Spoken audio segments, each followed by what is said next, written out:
In this video, I will present a basic walkthrough of the Ministry of Education's curriculum section within our BC government's website, and a very general overview of the BC curriculum, which was last updated in 2015, first used in 2016, and is still used today. I hope this will be helpful to parents and guardians who are suddenly faced with homeschooling their children and who may be overwhelmed by the layout of the various web pages within the curriculum section of the website. But it can also be of use to anyone who wants to know more about how to navigate the current curriculum. For parents and guardians especially, my hope is that you will be better empowered to ask questions and collaborate with your child's teacher to support one another in carrying out your child's learning plan during the COVID-19 pandemic and beyond. Oh, and one more thing. I hate it when these how-to videos are too long, so I want to keep this under 15 minutes, which means I'm going to be talking a bit fast. But don't worry, this slide will show up again at the end of the video. And the beauty of YouTube is you can always just pause and go back if you miss something. So let's get started. What you want to do is go to curriculum.gov.bc.ca. And once you click on that, you'll get to the BC's new curriculum homepage, and this is what it looks like. And obviously everything on this site could be useful to you, but for the purposes of this video, we're just going to focus on the core competencies and the curriculum to save you some time. Click on the curriculum tab and you will see all of the courses that are currently offered in British Columbia right now from K to 12. But before you get into the weeds of the details of all that, click on Tools. This webpage has lots of useful information you could check out later, like webinars and planning links and things like that. But I want you to go straight to the sweet spot, which is right in the middle. The curriculum model and its components section has 4 videos that have been created by the ministry for us that break down the curriculum. They explain the big ideas, the curricular competencies and content, and their production value is really great, much better than I can offer you. They're not super long, and one of the most important things about these videos is they kind of explain why you might notice why, one teacher is going to be using the curriculum in one particular way to teach a certain topic, and another teacher has the flexibility to do it a different way, which is good for parents because, when you're at home right now, you might be worrying that, what you're doing isn't kind of to standard compared to all the other kids in your child's class. So this might alleviate some of those worries. In a nutshell, the Big Ideas video talks about the generalizations and principles that are part of every course, and that covers what students will understand, ideally by the end of the year. And then the curricular competency and content video covers the topics and what students will know, and the skills, strategies, and process, so what students will be able to do, ideally, by the end of the year.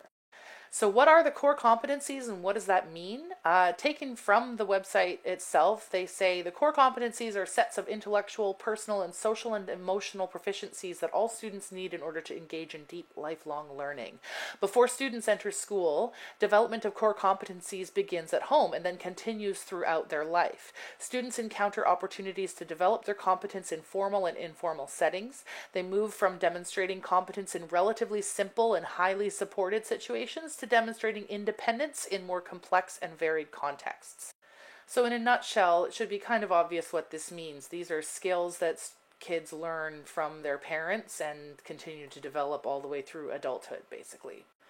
So all of these sections are really useful to read and they're not very long, but the one I want to focus on is thinking. If you can read nothing else, then do read the critical and reflective thinking and creative thinking sections and try to get a good understanding what they mean by those, because they factor into the curriculum very strongly.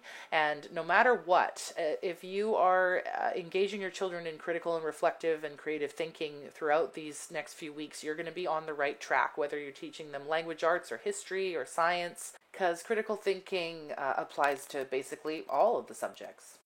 And jumping really quickly back to the tools page, at the bottom you'll see Open School BC resources. This link is a way to get to the Open School BC webpage, which you may have noticed has been talked about on the news because it's one of the ways that teachers and schools are getting resources to parents who are stuck at home. Another important section of this tab here, after you've checked out tools and the 4 videos from the ministry I just recommended, you might later want to go back and look at instructional samples once you're ready to start planning things to do with your kids. These are examples of actual teachers, and they could be videos or they could be documents. and they are covering things that are actually in the curriculum. So if you were to click on kindergarten and science and click apply filter, for example, you will see at the bottom there's this video called Getting Started with Student Inquiry in Science, and off to the right you'll see it applies to all sorts of grades. It's a super great video if you are not so confident in teaching science. Now if I go to math and grade 5, you can see that there's some documents and PDFs and things like that. So this is another great section of the website you might want to look at. So let's get to the meat and potatoes now. I'm going to use science as my example and click on K for kindergarten. You can see the line under the K there means that this section below is all kindergarten material. The core competencies are showing up at the top there: communication, thinking, personal and social. If you were to click on one, you could go back to their description. But underneath that are going to be the big ideas for kindergarten. So every course has 3 or 4 big ideas that you're supposed to get through by the end of the year. Curricular competencies are listed here and content is listed here. So as you may recall, the students are expected to be able to do the following. And over here, students are expected to know the following. One thing I want to point out is that the words and phrases in the curricular competencies section are really useful for getting inspiration for creating your own lessons. So questioning and predicting, planning and conducting, applying and innovating, communicating, etc., etc. You will be able to have kind of an idea of, what is expected of your child at the level that they're at, the grade that they're at, using this information. The other thing that's helpful is that if you hover over anything blue, you're going to see further information about those words. So what do they mean by questioning and predicting? Well, here's some questions and descriptions. And for the content, what do they mean by, in this case, basic needs? Okay, habitat, weather. Okay, so kindergartners are expected to be able to know the difference between hot, cold, cool, and warm, and so on and so forth. So this is where you're going to find the stuff that you can ask your teacher, like, have you done this? Have you done that? Should I do this? Should I do that? Should I review this? Should I review that? The content section in particular is your, kind of pot of gold. And if you go back up to the big ideas, you can see that they're in blue as well. So if you're not sure what they mean by one of them, you read it and you think, well, what angle are they expecting us to go at here? Or, what are some examples of this? There's questions there that help you see what direction to start from and to move toward. This Show All Elaborations tab is super useful because then you don't have to hover over anything. It gives you everything that is in the little question bubbles, just all right there, ready to go. Now, as useful as this page is, what you're going to want to do is actually go to the top to download curriculum and then click on PDF with elaborations, because now all that information is reformed into this PDF. You can see the big ideas and the curricular competencies and the content. All listed there for each grade in one nice, tidy, easily printed document. But the one thing I want to point out is that you got to be careful because this PDF is all of the grades, and so if you just scroll and scroll and scroll, then you might miss that the next thing you're looking at is actually grade 1, not kindergarten. So make sure that you don't accidentally look at grade 6 when you mean to look at grade 1 or whatever. So back to science again here on the main page. This PDF has all the big ideas in one place, and it breaks down, in this case, the categories of science: biology, chemistry, physics, and earth and space. So you can see which areas of science each big idea relates to, which is amazing and makes it way easier to plan. Curricular competencies, they're all 6 of them are there, so you've got multiple examples, and this is a great page to look at to see how things progress from a kindergarten level to a grade 1-2 level and 3-4 and so on and so forth. And they go all the way up to grade 10, which is wonderful. And then the next PDF is content. And so you've got all of the content together: biology, chemistry, physics, earth and space.